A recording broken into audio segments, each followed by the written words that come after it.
talk to me. But apparently the show, well, basically it's a national bicultural television network that is about to make history because it's about to launch a new groundbreaking weekly talk show, which is going to be called Glitter Bomb, that is going to be premiering this fall. So, according to the press material, because we're going to have to read from that, Glitter Bomb is an explosive pop culture talk show hosted by an entirely gay Latino Hollywood insider panel featuring Entertainment Weekly senior editor Patrick Gomez, actor Enrique Sapin, I don't know how to say his last name, and iHeartRadio personality Alexander Rodriguez. So basically what the show is going to do is going to combine experience from the worlds of radio, acting, and journalism, and it's basically an English language show, so yes, it's not going to be in Espanol. The show will offer insight to A-lister life from a decidedly queer Latino perspective. Look, I've always said that there should be a show like The View with a gay twist, minus the politics. Like, we don't really need to bring politics into it. But why not? Like, when I look at a show like Queer Eye, where they talk about what do they call them, like the Fab Five, and they basically just talk about a lot of oh, let's make everybody better, and we're learning from different people and kind of giving you advice on how to look great or how to dress or how to make your, like, spice up your life, I guess we'll use the old phrase from the Spice Girls. Um, if there was a way that they could do that, like help people, like, I mean, you can talk about different things like sex, politics, that, or maybe you could talk about politics, but not as polarizing as The View is sometimes. But I get where The View is coming from and why they do what they do. And then there's other shows that kind of handle what they do, which the Real handles sex and relationships and things that's going on within the Black community or people of color community, where it's like if you could be Black, Latino, or Asian. The talk basically focuses on more entertainment based stuff. So you have all those different things. So it'll be interesting to see what this show is. I don't have LA TV. I guess I'll probably, out of curiosity, catch it on the internet. We'll see where we go from there. I'm trying to get to as many of these topics as possible because I literally have 40 minutes to get through all these topics. Or maybe, 40 minutes to get through as many topics as I possibly can before this hour is done. Okay, so let's talk about Kim Zolciak. So according to sources, Don't Be Tardy is in trouble thanks to Kim all of a sudden trying to perpetuate this fake ass image that she's trying to bring across simply because of how she didn't like the way she came across on The Real Housewives of Atlanta season 10. So now she's trying to play this whole straight lace image because, she didn't like the way she came across, which was basically showing her true colors. So an insider told, according to Radar, so I guess we could take this with a grain of salt, whatever the case is. An insider is basically saying she's being fake while she's filming. It's not being authentic at all, and everyone is done with her. It is a family show, but you can't be authentic with your family. Who can you be authentic with? Zolciak, as we know, like I said, came under fire after she made racist comments about Nene and Brielle Bierman and that whole situation with the roaches and all that other stuff, which we all know is not only a racist thing, but it's a class thing. When you equate people with having roaches in their house, it is equated with being dirty, and it's a poor people thing. So people who are from low income housing or whatever the case, or you live in an apartment building, because there's people. First of all, let me just clarify this: there are people who live in low income housing. Like I had a cousin who lived in the projects, kept her house spick and span, never had a damn roach up in it, but you got to worry about other people coming up in your house. Or the roaches coming from other people's houses into your house. So that's usually a lot of times how it happens. You could be the cleanest person in the world, have your house spick and span, Ajax up in the corners, or rat repellent. So that way, like if you got pets, like make sure you don't have that. Because I got a dog that likes to lick every goddamn thing, and wonders why his stomach's always fucked up. But yeah, so they're basically saying Kim Zolciak's being fake. I'm not surprised by this because I said Kim's been being fake since she got with Croy's dusty ass. So, and he's basically just chopped his family from his life. And they were like, oh, well, Croy comes from money. He's rich. Not if he don't speak to his parents. Not if he's basically because the parents don't approve of his wife. That man is so pussy whipped. And then she came out with a song called Wig that she premiered at a gay event. And I guess she thinks because, the gays these days have no taste at all. Because some of y'all taste in music is questionable. Like, I remember back in the day when I was younger and growing up in, like, the early 2000s when I was old enough to get into the clubs. that was like during the era when like Britney Spears and NSYNC and the Backstreet Boys started coming out with music. That was like my era of like, oh yeah, like I'm discovering all these music and things and pop music and all that stuff. But anyway, when I was old enough to get in the clubs, which is like the 1999, 2000, 2001, well, sneaking up into them, I'll keep it real with that. Because, if you got a fake ID and some people, you could slide your way up in a club, especially in New York. But when I was coming up in that time, like, damn, I forgot. What the fuck was the point I was getting to? I think we'll just move on from it. Because it was like, okay, so when I was coming up in the whole club scene, it was just different in those days. Like, I felt like we had taste in music. We were the tastemakers. We were the groundbreakers of like music. Like a DJ would put a song on from an artist that they were producing or some other DJ produced, and the song was like made, or it was a make it or break it moment in the clubs, because the gays in the club scene were the ones who were like, yes, it's hot, or pay it, bitch, like take that shit off, like we don't want to hear it. That's basically how it was in the early days of the club scene, before Giuliani gorilla looking ass came in and just destroyed nightlife, and now he works for the asshole in the White House. But now it's just like, oh, Kim Zolciak thinking she could just show up at a gay pride event or event where a bunch of homosexuals are at, and thinking, oh, you could put out some horrible ass song where you're not even trying to attempt to lip sync to, and thinking, oh, they're going to look at this like, yeah, it's hot. No, bitch, this song is horrible. Like, we can't just sit and just be trying to be all congratulatory. Like, yeah, this song is cute because we got some D-list celebrity from a reality show nobody watches showing up at an event and thinking, okay, because this is cute. Like, no, the song is horrible. It's horrible. But anyway, so Troye Sivan is apparently now addressing the lack of racial gender diversity at an industry event. I had brought this up a couple of weeks ago, where Troye Sivan, Adam Lambert, and Justin Tranter, among others, were at an event where they were sitting talking about being diverse and bringing queerness to music and trying to cross over into the mainstream. Meanwhile, you ain't had no black trans women up in there. You had no black performers. You didn't even, like, what was, not Troye Sivan, because he was there. Was Todrick Hall busy? Was RuPaul busy? Was, Mila Jam not available? Like, this was, what's her name? The one that sings, was Young M.A. busy? Like, where were the queer people of color that you could have invited to these events to sit at the table with the Adam Lamberts and the Troye Sivans and the Justin Tranters and talk about this? And Justin said that he did mention, like, well, where are these people? And they weren't there. So, and this was like last year. So basically, Troye wound up saying, I spoke to some organizers, everyone was invited. And then basically Sivan said in an interview with GQ, he's also said there were definitely people of color invited, definitely women invited. People were traveling, people couldn't make it. Seeing that photo, I'm like, fuck, I get it. I would be pissed off too. The pop sensation.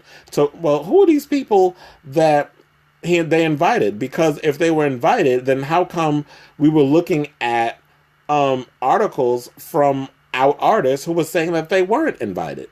So I don't know if this is even correct, or maybe like Troye is basically trying to, save face. But I feel like if you have people, excuse me, if you have Sheryl Lee Ralph, who is a gay icon, if you have Todrick Hall coming out and saying this, that where are the people of color, then, white gays invite journalists to cover them speaking on behalf of women and people of color at an event, white, gay, boozy brunch. So you have a bunch of white people in a room, and you're talking about, oh, everybody was traveling. Who the fuck was traveling? Everybody knows that the one time that the LGBT community of color is traveling the most is during Pride Month. And this interview, whatever the case you want to call it, was not done during Pride Month. So I'm sure that there were some people you could have called. But maybe you were looking for that mainstream, or that person that is crossover material that you could have brought in. I don't know if you invited Jussie Smollett.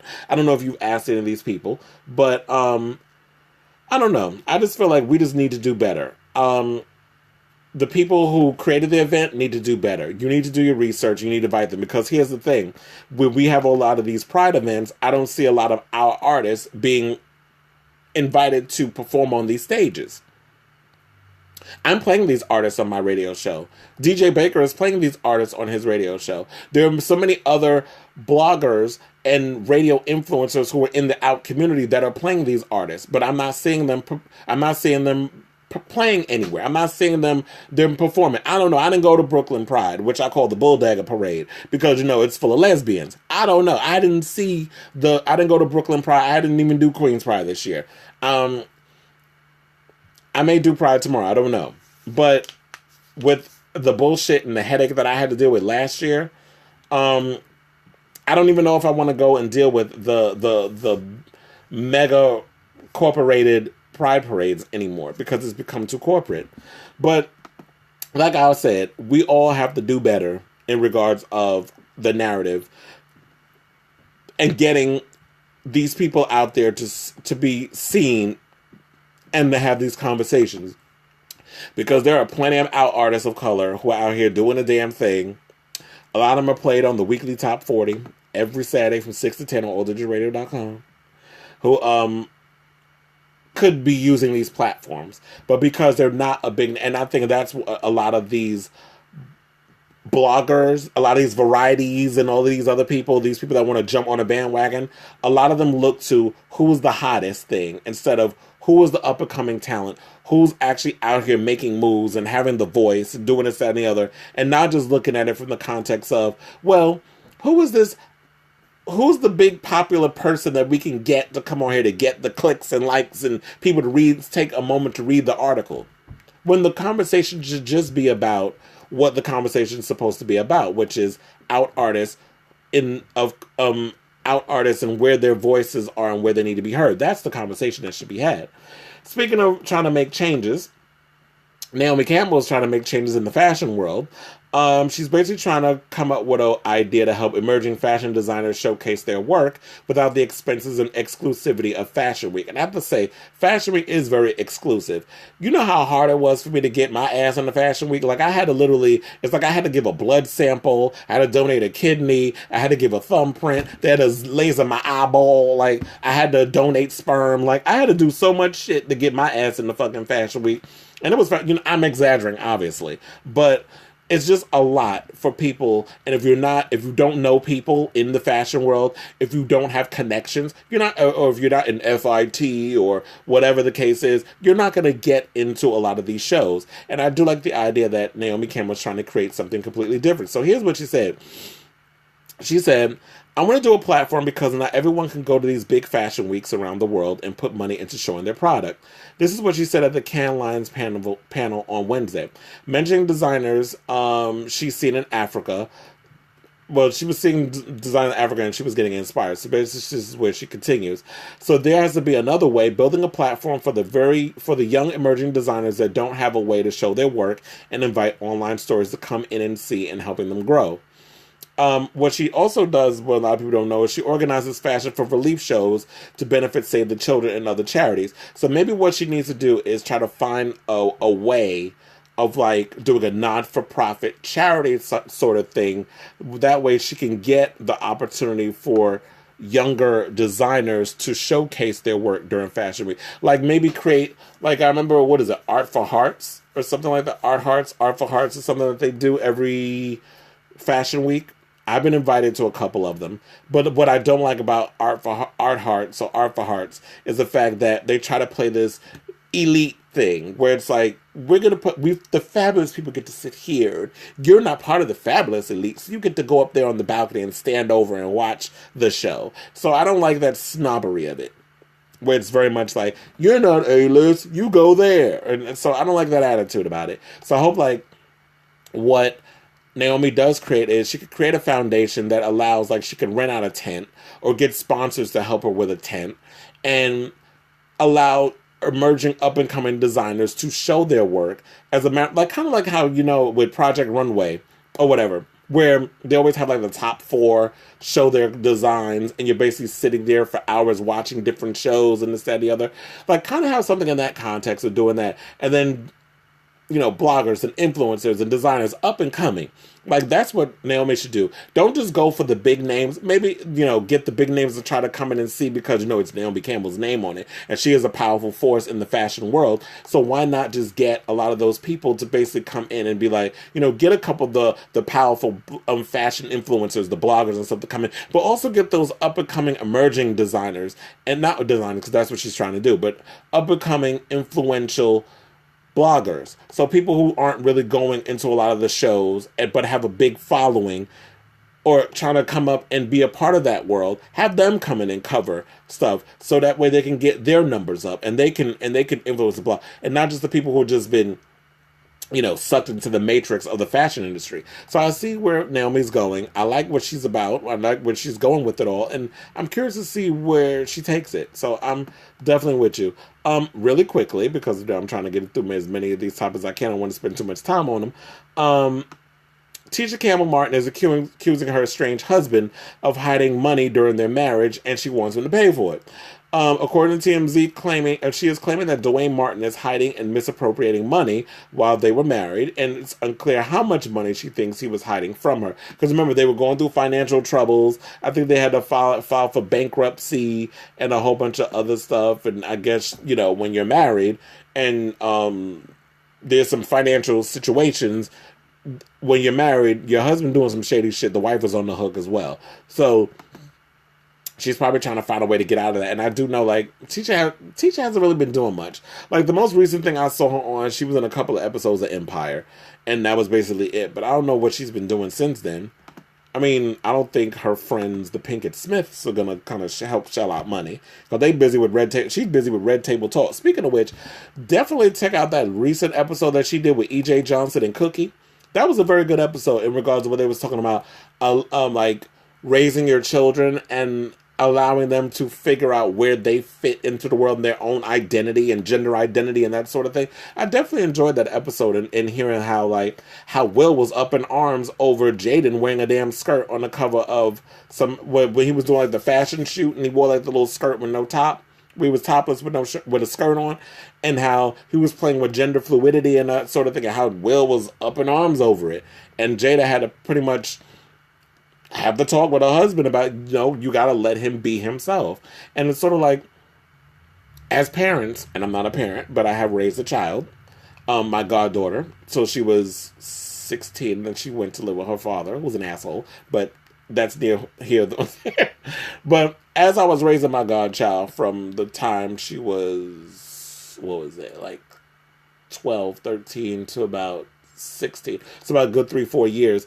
And then teaching, being tolerance and being, and expressing yourself. Sometimes I understand why parents freak out over their kids expressing themselves with gender fluidity and if a boy wants to wear a skirt and why mothers get a certain way, or if you're 9 years old and your daughter has long flowing locks and she's like, you know what, I don't like this, I don't want to have long hair, I want to shave my head. And then the parent gets up in arms because the child's like, oh, wait a minute, but long hair is supposed to be is the identity that we look at for girls. But you shaving your head, what does that mean? That's a form of masculinity. That's a form of... So it's like you're looking at these different things, and all the things we've been programmed to believe, we start to look at it a certain way as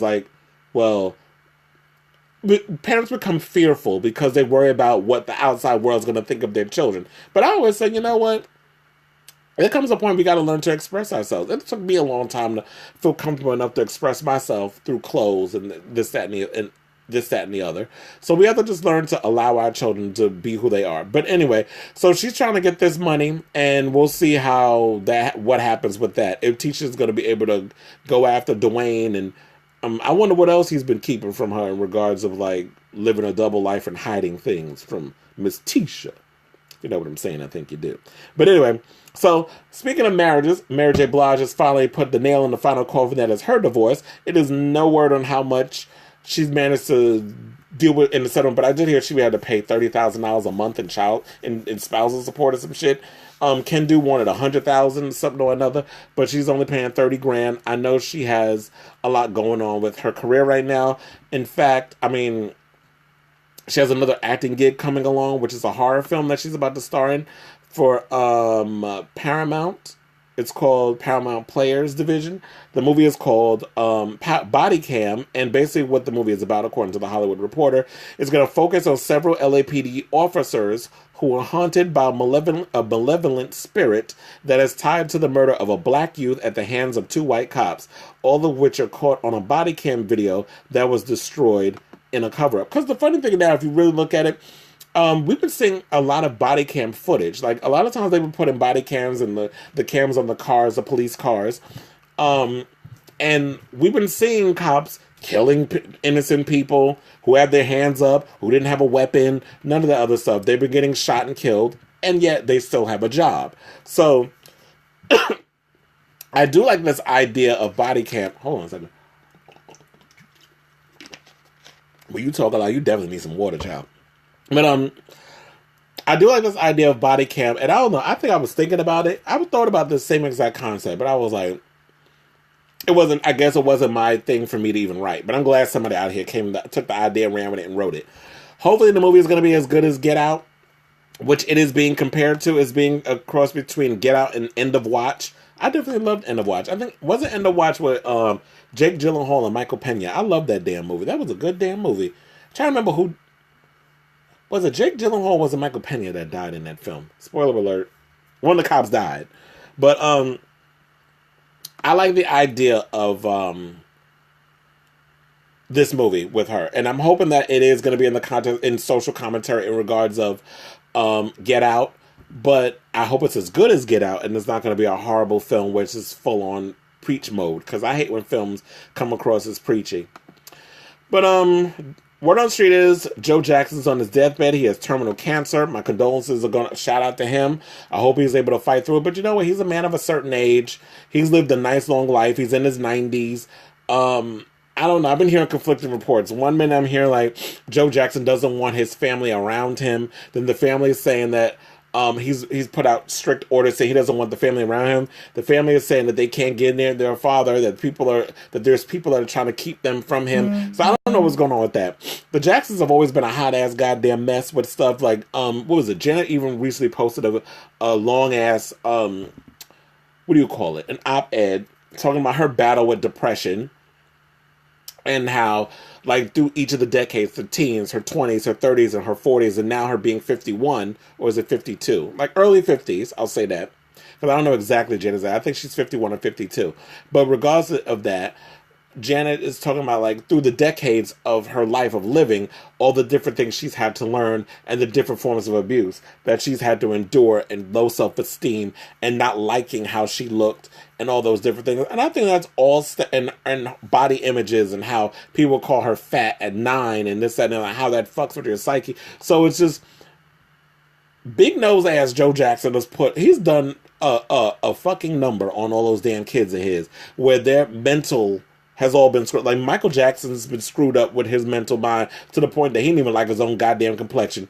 Try to blame that shit on vitiligo. We know your ass ain't no damn vitiligo. You didn't like who you were because your father was calling you all sorts of names and that resonated with you and you didn't know how to overcome that. And Janet dealing with the same shit. So, I feel bad that, you know what, he's dying, but you know what? The man's lived a long life. He's old. He has lived, like I say, he's lived a long life. So, you know what? Go with God. Go do what you need to do. We'll probably be hearing, like, maybe it'll be the end of the road by the end of the week of next week. I don't want to put no roots on somebody's death or the timeline or whatever. But shout out to him. So there's a study that's going around stating that and I've been trying to talk about this for the longest. But wait, before we do that, there's a story that's going around that's saying that more people identify as bisexual than ever before. There's a study that was recently done in regards to that. And I'm like, is that really true? Because my thing is, it's conflicting. I do, like, we hear sexual fluidity. We hear bisexual. We hear gender non-conforming, non-binary. I just recently heard something or another today, which is like, what is it? Where there's a new term where people don't even want to be identified or was identified by their genitalia or something like that. So they have new words to call their genitalia and stuff like that. It's just a weird situation that is like trying to keep track of all of this, and it's just like it's a lot in so many ways when it comes to people and that sort of thing. But there's a story that's coming out where there's a study that came out in regards of saying that gay and bi teens use Grindr to find friends and boyfriends. So the research is basically saying that more than half of sexually active young men who have sex with men use apps like Grindr and Scrub to find sexual partners and friends, according to a study from Northwestern University. The study, the first of its kind, collected information from 200 gay and bi U.S. teens aged 14 to 17 with sexual experience through online surveys. We found that teens in the study were super excited that somebody was paying attention with what was going on in their lives and how these apps played a role in their sexual development and coming out process. This is according to a doctor. And this is why it's vitally important that people really need to sit down and talk to their children about sex. I realize that in this day and age, we have a lot of heterosexual people that don't even like talking to their own children about penis to vagina sex. They don't. And to me, it's insane because they think, and I also recently heard, because I was watching on, I don't know, there was this Vice video that I saw on YouTube where they were talking about how in some part of Texas by the border, how there's this huge rise in HIV infection amongst Latin men. Because a lot of times it's a lot of things. It has to do with being poor. It has a lot to do with machismo. It has a lot to do with, you know, being this whole perpetuation of a stereotype where it's, if you're a man, this is the way you're supposed to be, this is the way you're supposed to act, this is how you're supposed to do it. You're not supposed to be out here having sex. You got men living double lives. You got men with wives and children where they're going out having unprotected sex. They don't want to go to places and get tested because they're afraid that if they go into these centers, these, you know, like, if, let's say, like, if they, I don't know what the centers are called out in the areas, but if, let's use New York as an example. If you went to an ACQC, if you went to a Colin Lord, and then you ran into somebody that happened to be in there, then, oh, they're going to tell my business. Oh, I'm embarrassed, and that sort of thing. So these are the things that you have to deal with, that you're going to go into places, and you're going to have to worry about people going around judging you because of, oh, now I know what it was. It's called AFAB and AMAB. And I'm like, what the fuck is an AFAB and AMAB? Because it was like, one of my friends was asking the question of, when talking about genitals and sex, what is preferred more appropriate, respectful? Biosex, AFAB, AMAB, penis, vagina? He basically said he wanted to be respectful, but I'm like, look, anybody got time with all these goddamn terminologies? And not a lot of people even know what an AMAB and an AFAB is. And I believe that what AFAB and AMAB basically means is it basically means AFAB is assigned female at birth and AMAB is assigned male at birth. Who's going to know what that means? That's why I said with all y'all in these goddamn acronyms. Like, I'm all for trying to understand and open my mind up to different things, but every day it seems to be something else, and we always so concerned about offending or worrying about what other people think. But I think the conversation definitely needs to be had of, like, it's crazy how young 14 to 17-year-olds are on Grindr with profiles, meeting up with guys, having sex with guys, possibly, I don't want to throw in diseases, but possibly you can catch chlamydia, gonorrhea. But I understand, 14 to 17-year-old, you're young, you're horny, you're going to be having sex with people. I was having sex when I was a kid. So, you're going to be sexually active with people and that sort of thing. I really wish there was a way to educate young teenagers on stuff, because parents are getting mad with sex education being taught in schools. How dare you teach my kid this? But you're not even teaching your children this. But I say, like, one of the things I worry about, I know Grindr will probably say, well, you know what? We don't condone teenagers using our apps to meet up or make friends or to have sex with people. And then, yeah, that's great and all. But the one thing you do have to worry about is the fact that these kids are having sex with someone who's 18, 19, 20, 25, 30. Because let me tell you, when I was underage, I was having sex with guys in their 30s. And having sex with somebody older who knows what they're doing was a learning moment for me. That was like back in the days when I used to bottom. I don't do that shit no more. Because it's like once you get older, you learn what you like and what you don't like and that sort of thing. But it's like you're having to try different things to figure out what it is that you like in the bedroom and when it comes to sex and stuff.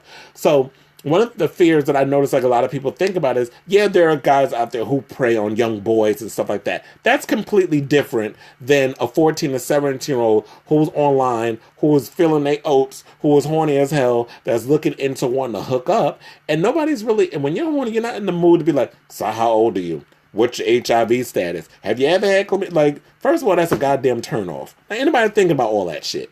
So I just feel like maybe in so many ways, like, yes, I think we need a time to stop thinking with our genitals, and maybe we need to start really asking questions and thinking about what we do and what we the situation we put ourselves into, so that way you don't end up in jail.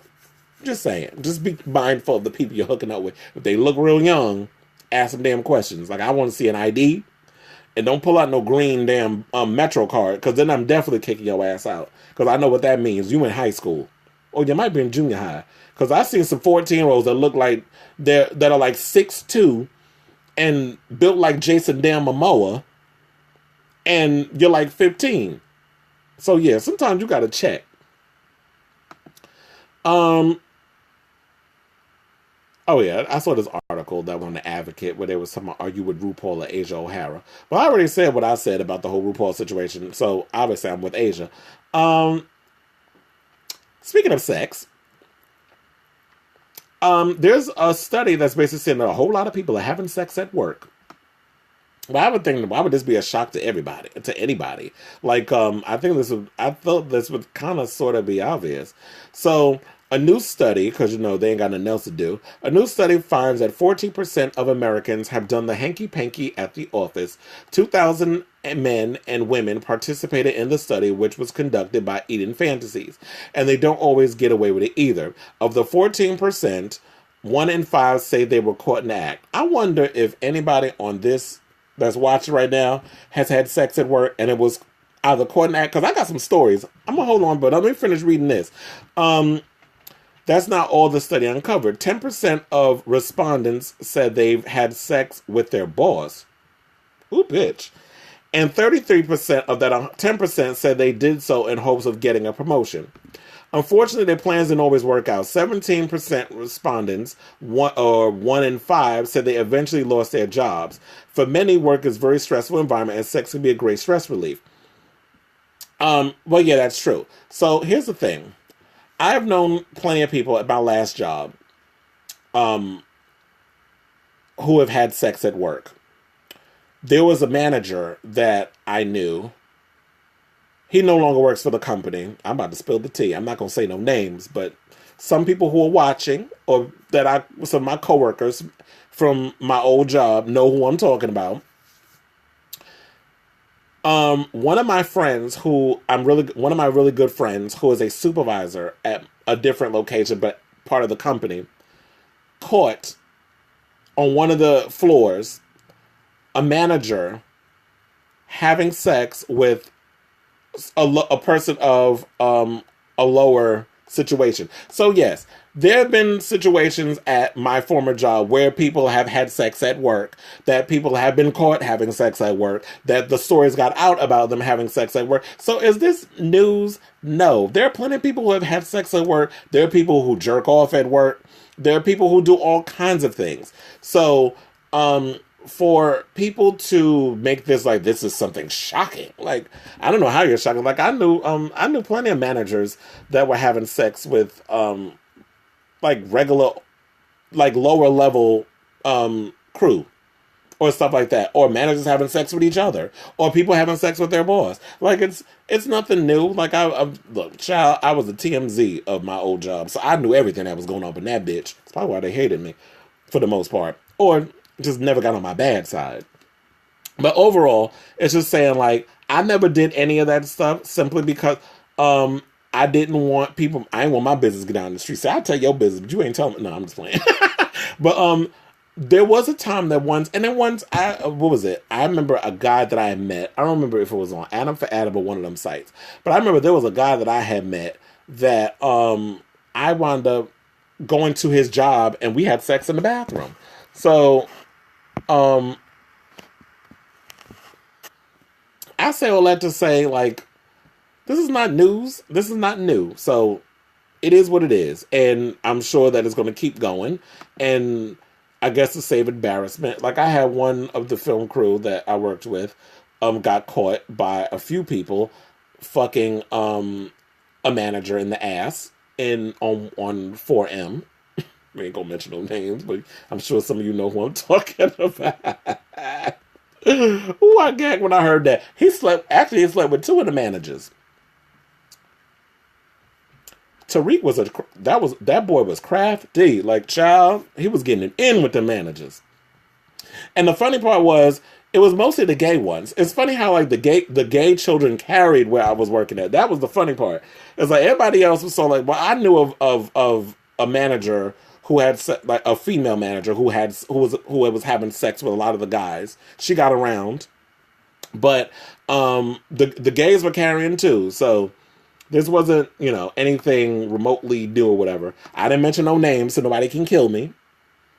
I kept y'all secret for the most part. So speaking of sex at work, two firefighters in Akron, Ohio have been placed on administrative leave after being accused of filming themselves getting busy inside of one of the fire stations. So according to News 5 Cleveland, officials said the two firefighters are not assigned to the same station and were known to be in a long-term relationship. The two firefighters allegedly created the video and displayed it online. See, this is the part where y'all are some damn idiots. First of all, why can't I find me a fireman? I would not mind dating a fireman or a cop. Because I think it might be hot to do so. But why would you be so dumb as to post the video that you did online? Unless it was you filmed the video and you make some side money with an OnlyFans page or a Just for Fans page. And I'm sure a lot of y'all know what that is. If you don't know what OnlyFans or Just for Fans is, it's basically a site where you cut out the middleman. You don't have to, you can create pornographic content on these sites and you basically can make money and sell it and all that other stuff that way. So this is the ongoing thing with me talking about people having sex at work. So with that being said, posting it online is basically what got them in trouble, and they've been suspended. I don't know if they'll lose their jobs, but if you do, you guys can always just continue to create content for your OnlyFans or your Just for Fans. If you don't have one, create one. I just gave you an idea. So speaking of public sex, a gay couple in Hong Kong are under fire for a video that went viral on social media. I thought about posting it on Facebook, but then when I read the article that said that it was taken down for indecency, y'all was not going to try to block my ass for another goddamn month. So I decided not to post the video. So what had happened was the video depicted a scene, and I saw it. It's all online. The video depicted a scene that played out on the streets of Shangwan in Hong Kong, China. A crowd of pedestrians had gathered outside one apartment window after realizing a couple was very obviously having sex. Now, what had happened was there was a guy that was on top of someone. You see somebody with their legs up in the air, the feet up in the air and everything, going in. Like, he was just going in. And then people had the cameras up, the camera phones out, filming and all that other stuff. Then the guy goes to get a towel. He walks away after they were doing the pump and dump. Goes and gets the towel, comes back, I guess it was a cum towel. Because he came back, because as soon as he handed him the towel and walked away, another guy gets up. Another person gets up and happens to be another man. So some of the crowd was gagging. Some of the crowd was, like Shaka did and stuff. But it happens. But the worst part of this was, it wasn't their intent. First of all, it was like, okay, the window was on display. You could see at the window, and I'm sure the bed was there. But get some blinds. That's what you had to do. The problem with this is now they're trying to say that because of the video, this is a serious crime in China. and how they're basically saying one lawyer is stating that the two men could be facing charges of public indecency and may end up having to pay Hong Kong money, $1,000 fine, which in their money would be $127 US money, and 6 months in jail. And then they said a reporter returned to the scene to find a darkened apartment room. So probably their shenanigans went viral and they freaked out because they probably had no idea that people were gathering around watching them have sex, by the window. See, now, the thing is, in America, we could do that. Like, if you ever been to IML and a lot of these old events and stuff, like, I remember there was one time I seen, like, the whole hotel was rented out by these people for the IML events. If anybody is international male leather, that's the whole event, that what it is. And then I was seeing like a couple of my friends posting the videos on Tumblr and this, that, and the other. And in the video, you saw, people literally windows open, lights on, bright as day, and people were going in and out of, that too. Oh, at Folsom, we had a Folsom last week.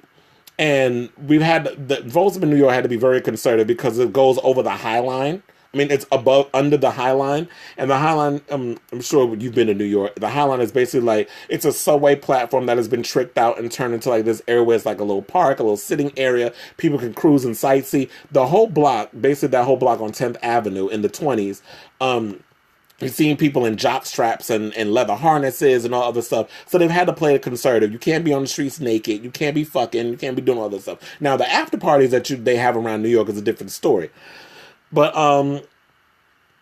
yeah, I say all that to say is like, you know what? In the windows, you saw a lot of the nudity and people fucking in the windows and all that other stuff. So you saw that shenanigans going on. So people were very open, very free, and very exhibitionistic. But you can't get away with that in certain countries. Now, before we go, I want to get to this topic real quick because I know we got like 3 minutes. But this is the weekend. Pride weekend is upon us. People are coming from all over the world to celebrate Pride in New York. We're going to have World Pride next year, 2019 in New York. So it's going to be a major thing that's here. But if you're going to be out in the streets fucking and doing all kinds of stuff, because look, the cock is going to be it's going to be on and popping, the eagle's going to be on and popping. Like, there's a lot of sex club parties that's going to be going on, particularly at like Paddles and all these other different parties that goes on in New York. And it's going to be lit this weekend. And I know a lot of people are not going to be wearing condoms. A lot of people are going to be popping their PrEP pills like they're Flintstone vitamins and all that other stuff. But just be aware that there is a new gonorrhea strain that is going around that they're talking about that people need to be aware of. I know like the major army, I say the same thing. It feels better to not wear condoms. I don't stay hard long enough when I'm wearing them, so I get it because I'm in the same boat. A lot of people don't like wearing it. I do like the way ass feels. This is why I don't like wearing condoms. I have a hard time staying erect, which is I don't like wearing condoms. But yes, it's good to take PrEP, but at the same time, that shit fucks up your kidneys after a while. So you got to be aware of that. And now they're talking about because you're constantly getting shots for gonorrhea and chlamydia, and you're constantly having to pop a pill for it, that eventually is going to create this super strain that is going to fight against it and is going to create a new type of gonorrhea bug. So doctors, CDC, get on this, try to figure out like how to work all this stuff out and make sure that people don't get sick and all this other stuff. And be safe out there, everybody. And if you're not going to be safe sexually, just be careful. Like, investigate the booty holes that you're about to stick your dick in before you do it. Like, make sure there's no booty bug bulges or whatever the case is. Okay, anyway, I don't want to keep rambling on about that. Thank you all for listening. Thank you for checking out me on Facebook. 100th episode. I'm going to celebrate. I'm going to get drunk. Tune in at the same time next week, 2 to 4, ojradio.com. Love you all for listening. Ciao, lovers. Yeah, that's basically what I was saying. I was like, make sure that you have your PrEP, but, with the,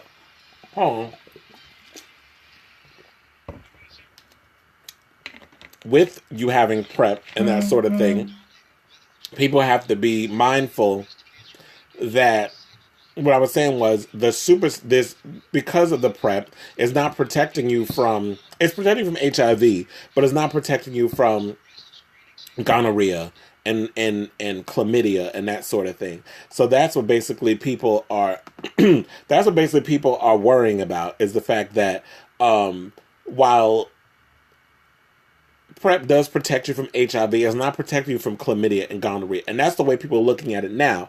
Whereas they're looking at it from a situation of, oh, well, if I get chlamydia, if I get gonorrhea, I can just go to the doctor, take a pill, get a shot in my ass, and then just don't have sex for a week. And then go back to the shenanigans afterwards. But I have my PrEP. But the thing is, people aren't realizing is that when you continuously get these shots, what they're saying is that the antibodies that you keep putting in your body every time you keep getting an infection is going to fight off the immunity, therefore creating a super strain. So, excuse me, that's what they're saying. It hasn't gotten to New York yet, as far as we know, but that's why I said in the beginning that we need to be mindful of... well, we have people coming from all over the world, or probably already here. We have people coming from around the United States and all over the world who are in New York right now to celebrate, excuse me, to celebrate Pride Weekend. So that's what we have right now, and we just have to just be careful, be safe, because it's going to be a lot of parties happening this weekend. A lot of bars are going to be making a lot of money. All of a sudden, gay friendly as of yesterday, places are going to be making money too, so and trying to benefit off of us. So it is what it is. But yeah, I'm gonna go right now because this is the second hour that we're down. And thank you all for watching, all those who piped in and out. I wanted to go further in on that whole sex at work thing, but there was some people that was watching that I knew was involved in certain things, so I had to hold back on some stuff. But love you all. See you next week. And I'll also be posting up throughout the week a lot of my YouTube videos that I'll be doing on any breaking news that's going on throughout the week in regards to entertainment. It's going to be summer, so it's probably going to be a little slow. But love you all for watching. Talk to you later.